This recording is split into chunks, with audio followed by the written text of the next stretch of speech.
Alright guys, slightly different video today. If you're here for the funny stuff, click off this video. If you're here for the gym stuff, click off this video.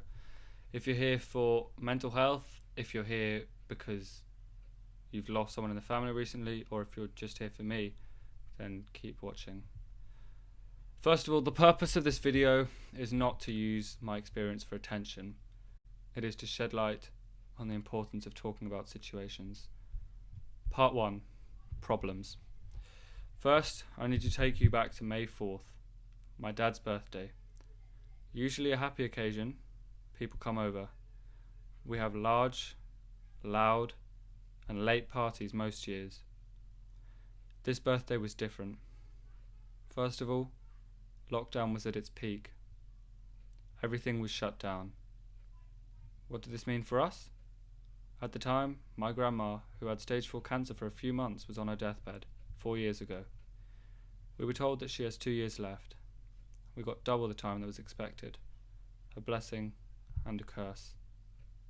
We sat in the living room, my mum, my dad and I. My brother was upstairs, sleeping. He was not fully aware of what was going on. In the living room we prayed, the three of us, in completely independent, yet completely united prayer. Our hopes were not high. We were praying for her to get better. Our hopes were not high. We were not praying for her to get better. We were praying for her not to leave this earth on the same day, 42 years after she brought my dad onto the earth. In the late hours of the night, we went up to bed and somehow managed to get to sleep. Morning came, and with it came a sad reality.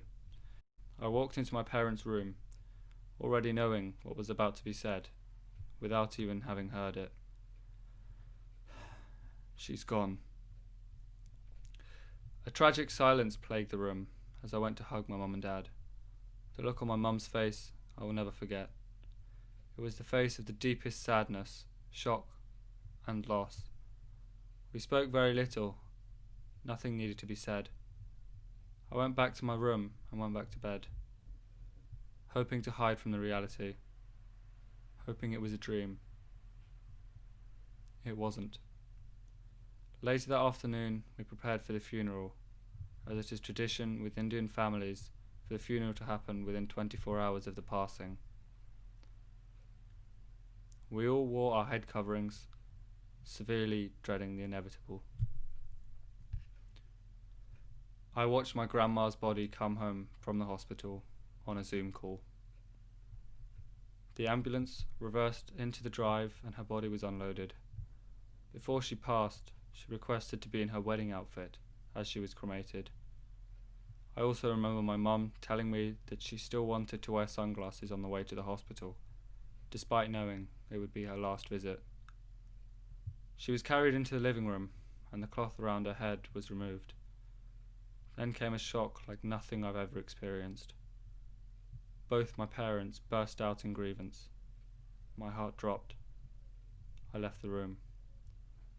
At that point, I am told my auntie applied lipstick to my grandma, but I had shut down. Not long later, I was called downstairs again. Up until this point, I had not shed a tear.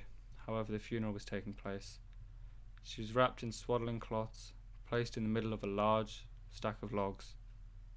I watched, in low quality as the internet connection was poor. My grandpa lit a torch and then lit the fire. The fire was beautiful, like nothing I had ever seen before. It was soulful and danced with joy, stark contrast to the emotions that all people were filled with. My dad said his final goodbyes. His mum, my grandmother, and my auntie's sister was no more than a pile of ashes. At the time, it did not have a huge impact on me. I didn't address my feelings, nor spend any waking minutes thinking about it. I was hiding. I shed a total of 5 tears while watching the funeral. My mentality was that she's gone, she's not coming back, move on quickly. This mentality was a facade.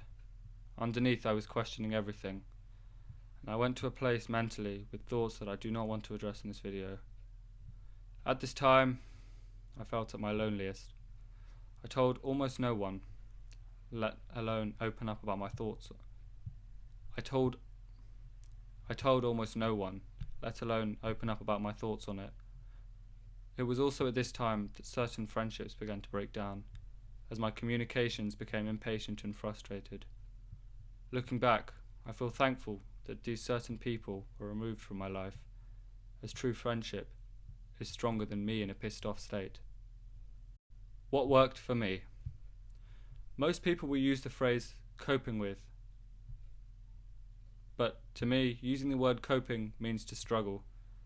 I believe that it is in your most vulnerable state when the greatest improvement can occur.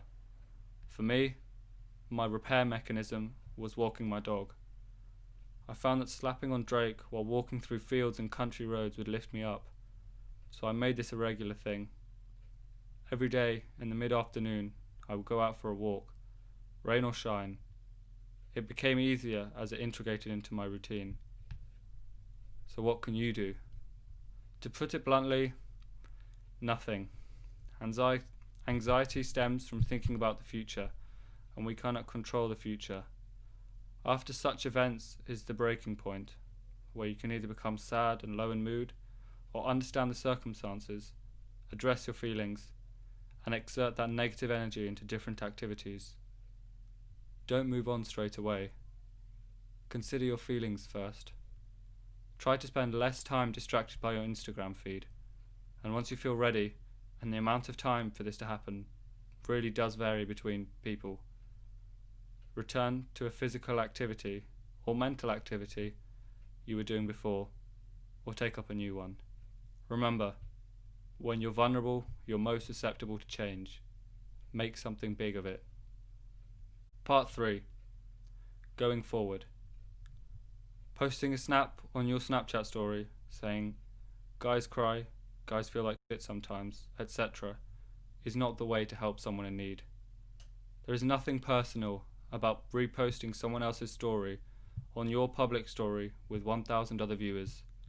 Instead, understand that everyone's story is different, and if a friend seems off, ask them to talk in a way which is friendly. Listen and absorb the story, and let them do the talking. Have the conversation in person if possible, and remember to make time for those who have been with you from day one. So that about wraps it up, guys. If you found the information in this video of interest, share it with the people you love and the people you care about. But other than that, guys, later.